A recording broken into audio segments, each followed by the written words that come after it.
Welcome back, students. Now today, this is the third part of the video what I am carrying. Okay, now in this video, what we are going to learn or recap something from the previous videos. That is, what is the definition of the development? That is the process in which the one or something grows, progresses or changes and becomes more advanced. ठीक है, तो एक ये definition एक proper definition है, आप इसको याद भी कर सकते हैं। ठीक है, ये एक ऐसी प्रक्रिया है जिसमें कोई भी व्यक्ति या कोई चीज़ बढ़ती है, ग्रो करती है और बेहतर होती है। ये जानते हुए फिर हम लोगों ने 3 एस्पेक्ट्स भी पढ़े समझे। ठीक है, उन 3 एस्पेक्ट्स में पहला एस्पेक्ट तो ये था कि different people have different developmental goals, अलग अलग लोगों के अलग अलग डेवलपमेंट गोल्स होते हैं। दूसरा एस्पेक्ट था कि डेवलपमेंट फॉर वन, एक व्यक्ति के लिए जो डेवलपमेंट है वो दूसरे के लिए डेवलपमेंट हो ये कोई आवश्यक नहीं है।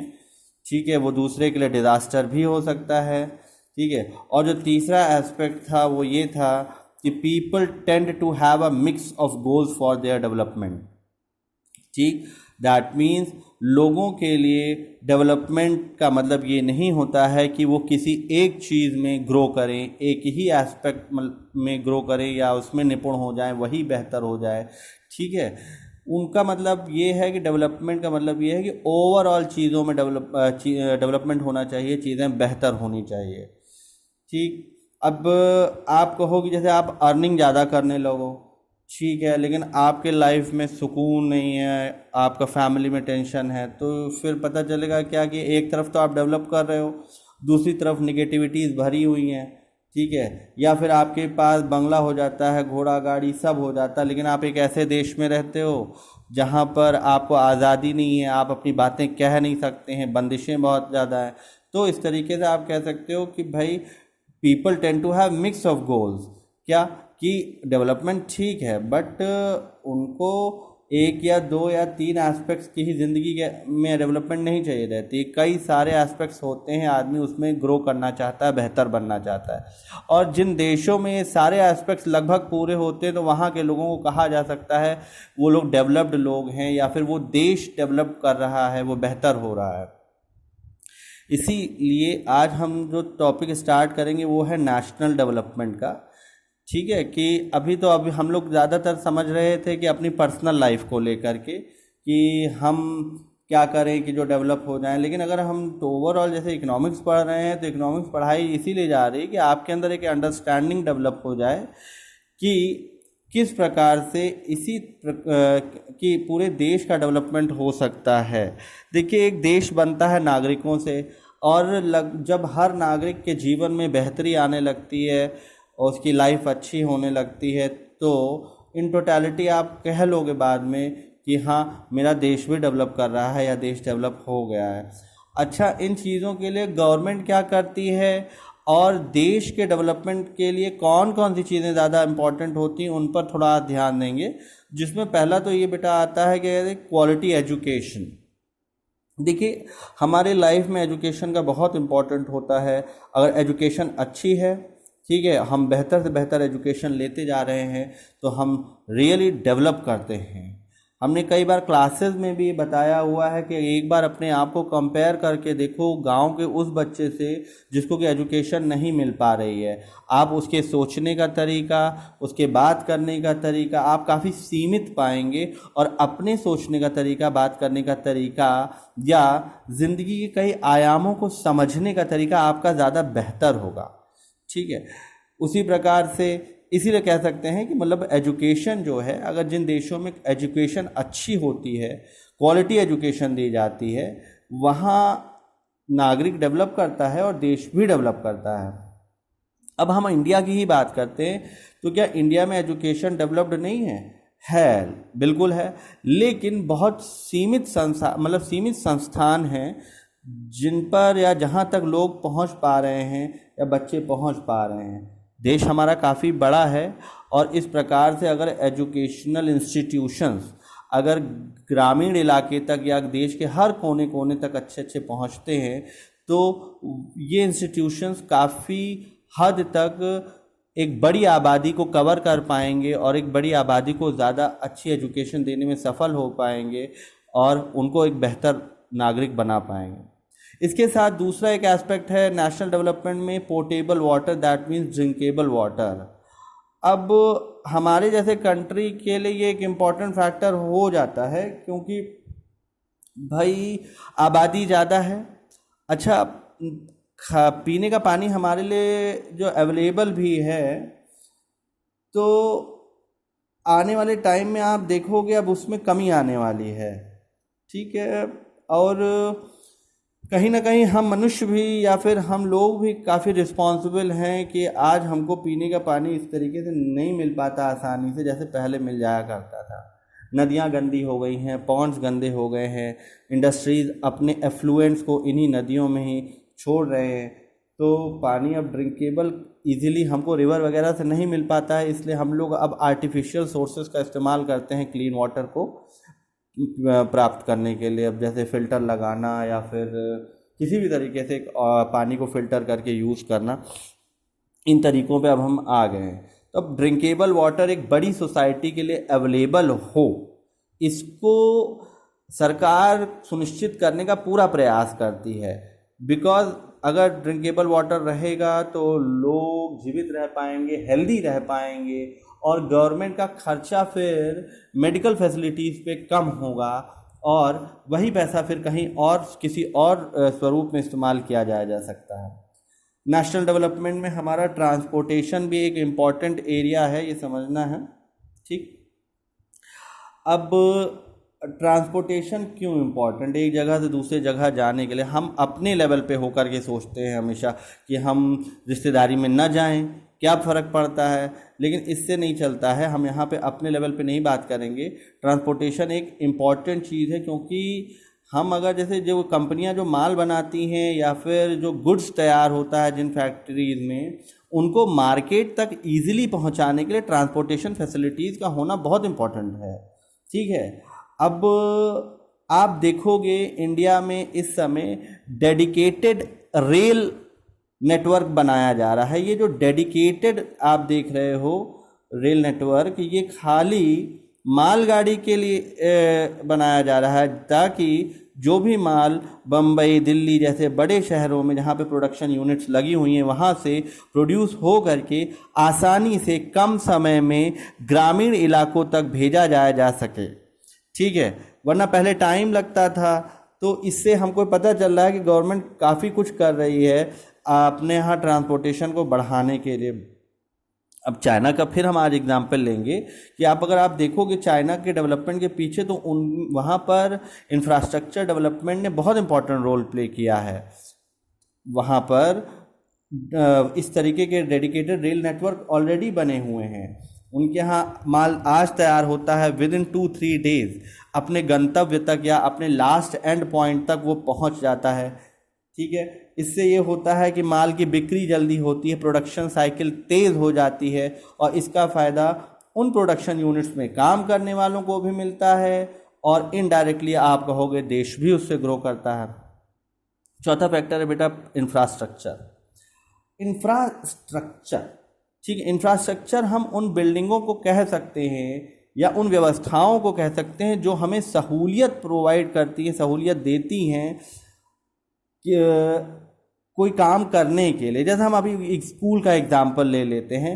अब मान लीजिए अगर स्कूल को चलाना हो तो खाली फील्ड में नहीं चलाया जा सकता, उसके लिए बिल्डिंग बहुत ज़रूरी है, ठीक है। कमरों में जब क्लासेस चलती हैं तो क्लासेस चला पाना सुविधाजनक हो जाता है। फील्ड में चलाएंगे तो धूप होगी और बारिश भी हो सकती है, बैठने में समस्या होगी, कंफर्टेबल नहीं रहेगा, एक ही साथ सब क्लासेस बैठेंगे, हल्ला मचेगा, शोर होगा। इससे होगा क्या? क्लासेस भी ढंग से नहीं चल पाएंगी, चीज़ें सही से हो नहीं पाएंगी। ये एक छोटा सा मैंने एग्जांपल स्कूल का लिया है। आपको इंफ्रास्ट्रक्चर को और लेवल पे समझना है तो बड़े बड़े फ्लाईओवर्स का बनना, बड़े बड़े पुलों का बनना, ठीक है, रेलवे नेटवर्क का बैठना और रोड ट्रांसपोर्ट बेहतर होना, साथ ही साथ बड़ी बड़ी बिल्डिंगों का बनना ताकि उसमें ऑफिसेस चल सके, ठीक है, और उसी के साथ साथ आप कह सकते हो कि फैक्ट्रीज़ का निर्माण होना, ताकि उसमें मशीनें रख करके प्रोडक्शन अच्छा किया जा सकते। इंफ्रास्ट्रक्चर इसलिए बहुत इम्पोर्टेंट हो जाता है। नेक्स्ट आप देख सकते हैं मेडिकल फैसिलिटीज़। अब आप देखिए दो चीज़ें हैं, एक तो व्यक्ति है जिसको काम करना है, अपनी स्किल लगानी है और स्किल लगा करके कुछ बेहतर आउटपुट प्रोड्यूस करना है। ठीक, अब इसका हेल्दी रहना बड़ा ज़रूरी है। ठीक, ये हेल्दी रहेगा तभी मेंटली भी अच्छा सोच पाएगा और शारीरिक रूप से भी बेहतर काम कर पाएगा। इसीलिए मेडिकल फैसिलिटीज़ बड़ी इम्पॉर्टेंट चीज़ें, क्योंकि व्यक्ति ही नहीं है और तो व्यक्ति से ही समाज बनता है, तो बीमारी बनी रहे इससे बेहतर है कि एक स्वस्थ व्यक्ति काम करे तो ज़्यादा सही है। मतलब मेडिकल फैसिलिटीज़ अगर रहेंगी गवर्नमेंट की तरफ से अच्छी, तो इससे ज़्यादा इकनॉमी को फ़ायदा होगा, इकनॉमी ज़्यादा बेहतर तरीके से डेवलप कर पाएगी। ठीक, तो हम ओवरऑल ये कुछ 5 पॉइंट्स मैंने उठाए हैं यहाँ पे नेशनल डेवलपमेंट को लेकर के। ऐसा नहीं कि सिर्फ यही 5 हैं, आप यदि अपने लेवल पे भी सोचेंगे तो बहुत सारी चीज़ें आपको मिलेंगी और उसको आप कह सकते हो हाँ इससे भी हमारा देश डेवलप कर सकता है, या भी ये या फिर ये भी एरिया मेरे देश के डेवलपमेंट में काफ़ी काम आने वाला है, या फिर ये रिस्पॉन्सिबल एरिया है जो कि हमारे देश को डेवलप करेगा। अच्छा, इसकी डेफिनेशन देख लेते हैं एक बार। देखिए डेफिनेशन में आप क्या लोगे।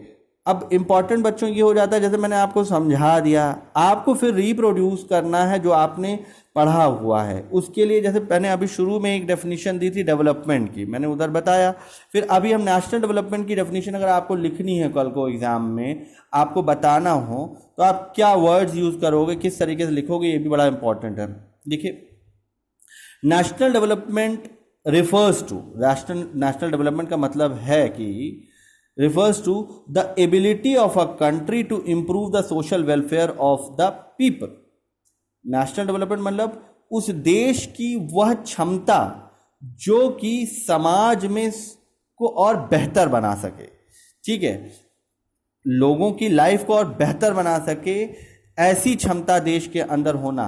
तो वे सभी चीज़ें जिनसे हमारा देश बेहतर हो सकता है या हम बेहतर हो सकते हैं, ठीक है, वे सभी चीज़ें जिनसे हम बेहतर हो सकते हैं अगर देश में उपलब्ध हैं, तो हाँ वो पार्ट बनता है नेशनल डेवलपमेंट का।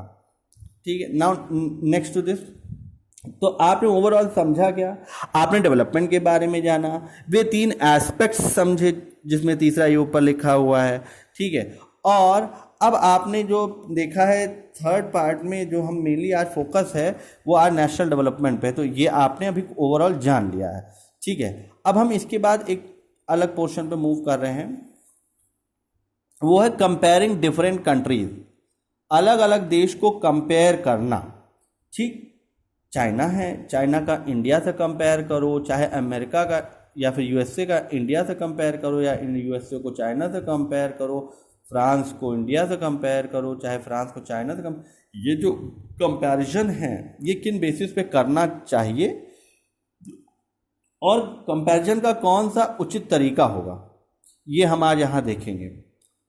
For comparing countries their income is considered to be one of the most important attributes.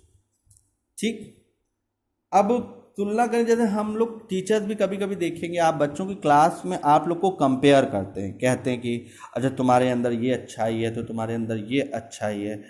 ठीक है, लेकिन उसी प्रकार से देशों का भी कंपैरिजन होता है कि भाई किसी देश में नेचुरल रिसोर्सेज अच्छे हैं तो किसी देश में ह्यूमन रिसोर्स अच्छा, वहाँ के नागरिक पढ़े लिखे हैं तो काम ज़्यादा बेहतर कर लेते हैं। अब तो इंडिया की बात करें, इंडिया नेचुरल रिसोर्सेज में बहुत रिच है, बट यहाँ की ह्यूमन रिसोर्स या ह्यूमन पॉपुलेशन उतनी डेवलप्ड नहीं है कि उन नेचुरल रिसोर्सेज को बेहतर तरीके से इस्तेमाल करें।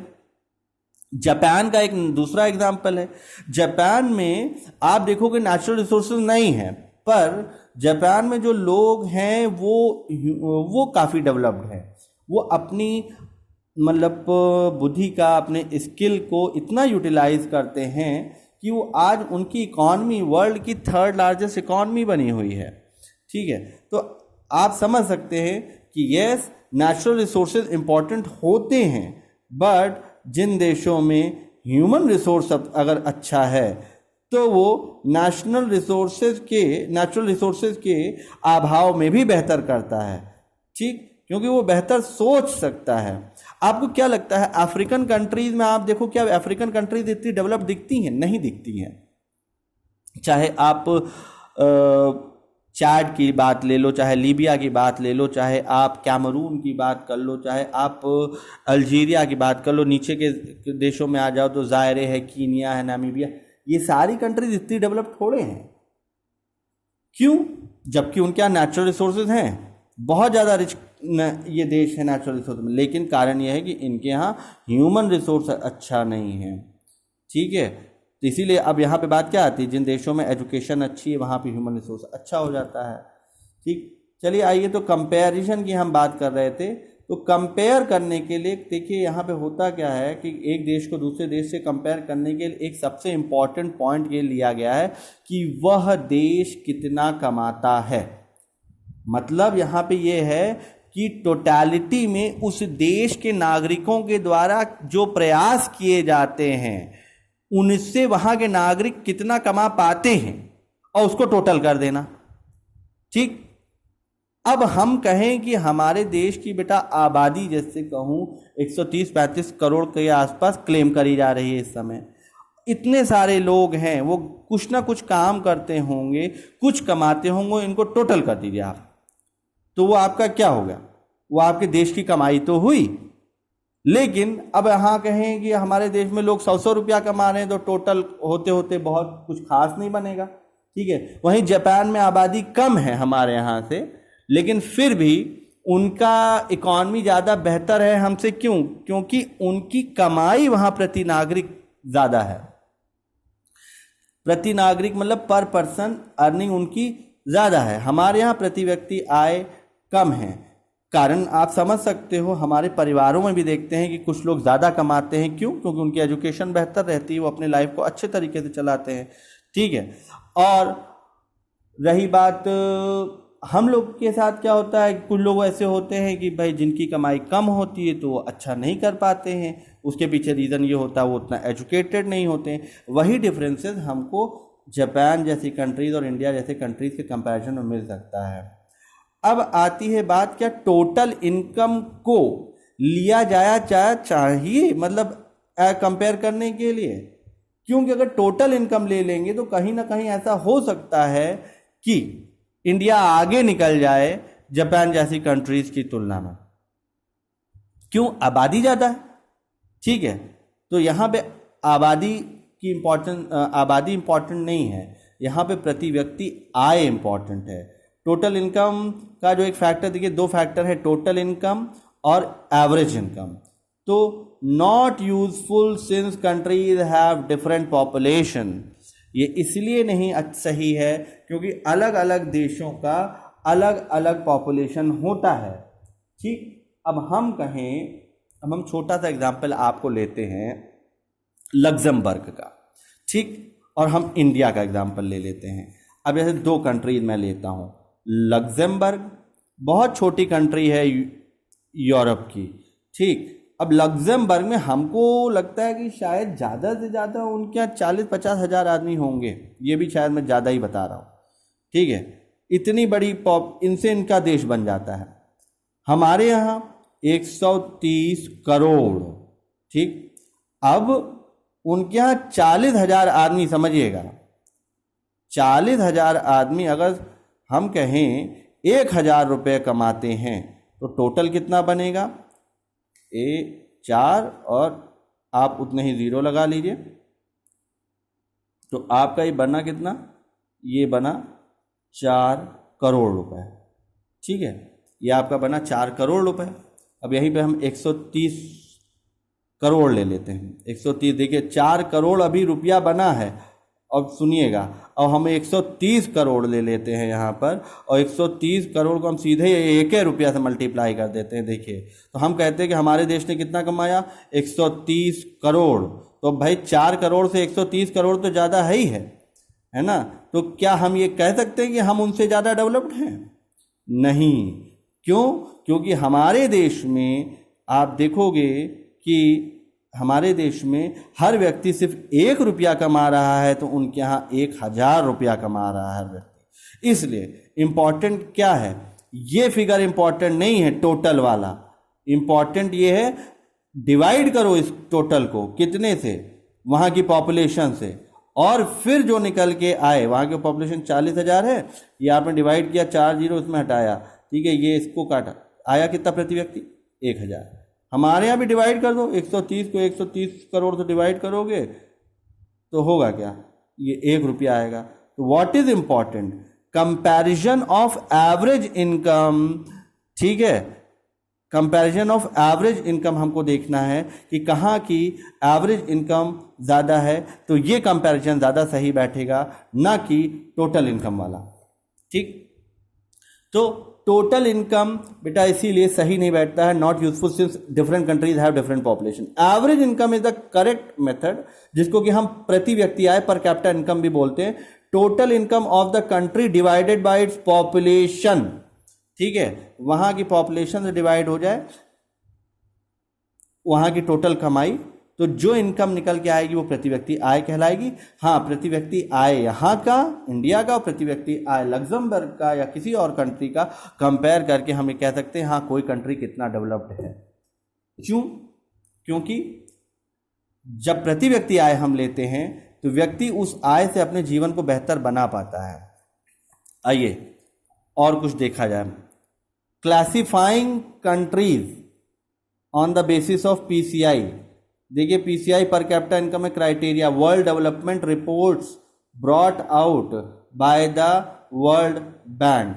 ठीक, पीसीआई क्राइटेरिया मतलब पर कैपिटा इनकम का जो क्राइटेरिया है, इसको कौन सपोर्ट करता है? इसको वर्ल्ड बैंक सपोर्ट करता है। ठीक है, वर्ल्ड बैंक कहता है कि हमको पीसीआई का क्राइटेरिया लेना चाहिए। अब इसमें हम आज ये समझ लेते हैं कि रिच कंट्रीज कौन सी होती हैं, लो मिडिल इनकम कंट्रीज कौन सी होती हैं, लो इनकम कंट्रीज कौन सी होती हैं।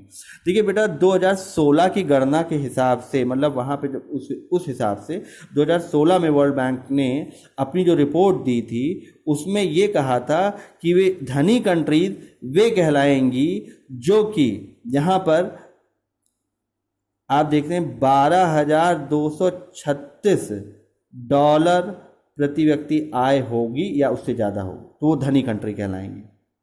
ठीक, लो मिडिल कंट्रीज, ठीक, वो वहाँ पर क्या है 1,840 रुपया प्रति व्यक्ति आय सालाना है ये बेटा।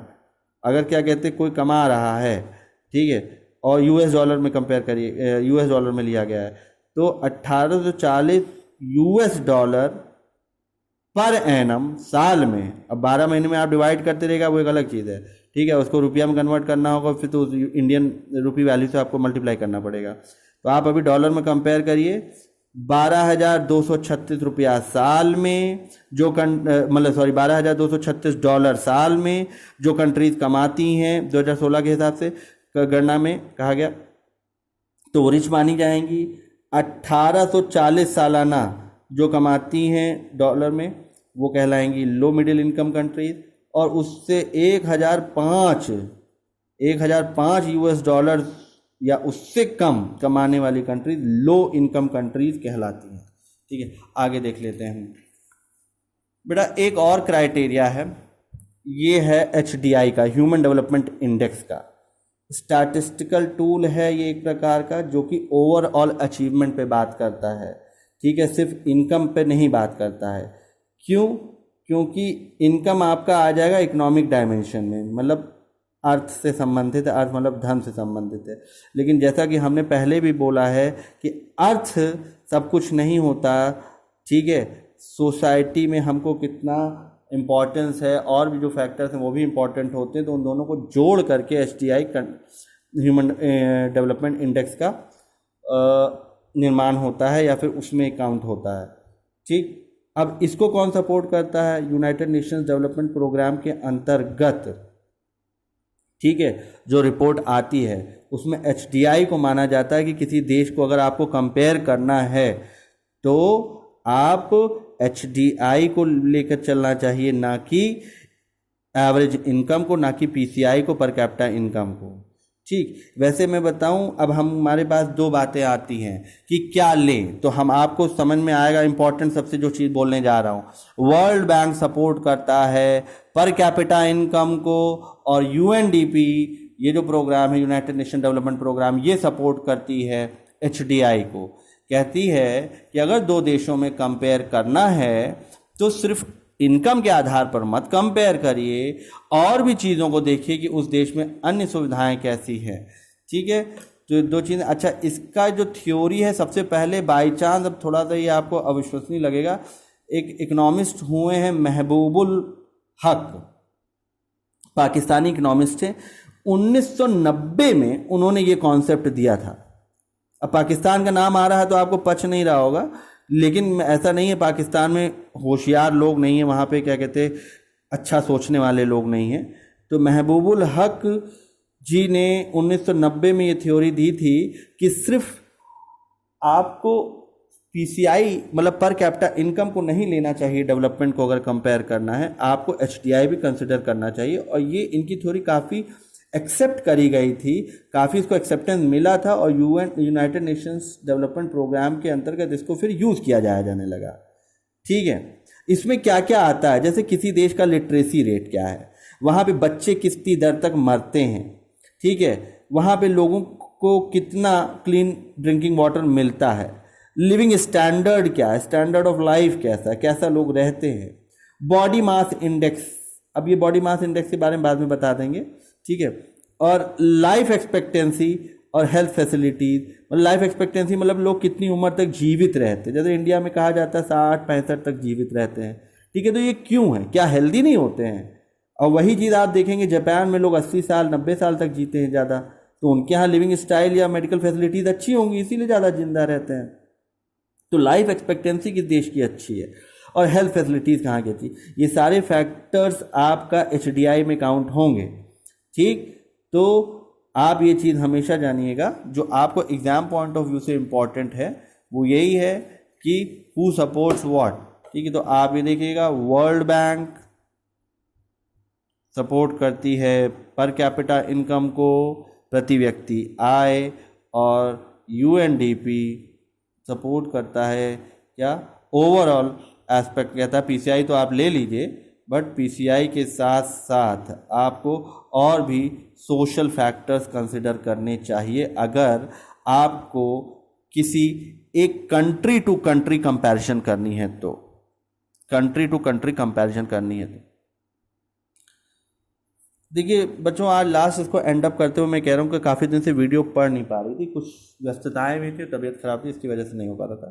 ठीक है, वीडियोज आती रहेंगी, और ख़ासकर स्कूल के बच्चों के लिए ये मैं कहूँगा, मैं ये चैप्टर तो फिनिश कर देता हूँ, हो सकता है इसके बाद आपको जो वीडियोस मिलें किसी और टीचर की मिलेंगी, तो आप उनको सब्सक्राइब करिएगा। मैं उनका नाम हो सकता है आपको अगली वीडियो में दे दूँगा। ठीक है, आप उनको सब्सक्राइब करिएगा। ठीक है, अभी बता देता हूँ, सीपी सर हैं, आपको मिलेगा सीपी सर की, उनको सब्सक्राइब कर लीजिए। और सीपी सर का सब्सक्रिप्शन में आपको मिल जाएगा कि क्लास 10th का कुछ क्लासेस हो सकता है वो भी देखेंगे। ठीक है, तो उनका वीडियो आप देखते रहिए। राहुल सर का वीडियो देखिएगा अगर आपको मिल जाए, राहुल मिश्रा सर, उनमें भी आपको मिल सकता है। और प्लस वेद सर की भी वीडियोस देख लीजिएगा कि अगर आपको 10th की वीडियो मिल जाए तो मिल जाए। ठीक है, तो ये तीनों टीचर्स हैं, इनकी आप क्या कहते सब्सक्राइब कर लीजिए, इनका सब्सक्रिप्शन ले लीजिए। ठीक है, और आप वीडियो देखते रहिए, इन लोग में भी आपको 10th का सिलेबस कवर करने के लिए वीडियोस मिलेंगी। ठीक, ये शायद बेटा मेरी आज की लास्ट वीडियो होगी, या फिर एक आध वीडियो और डालूंगा तो डालूंगा। Thank you.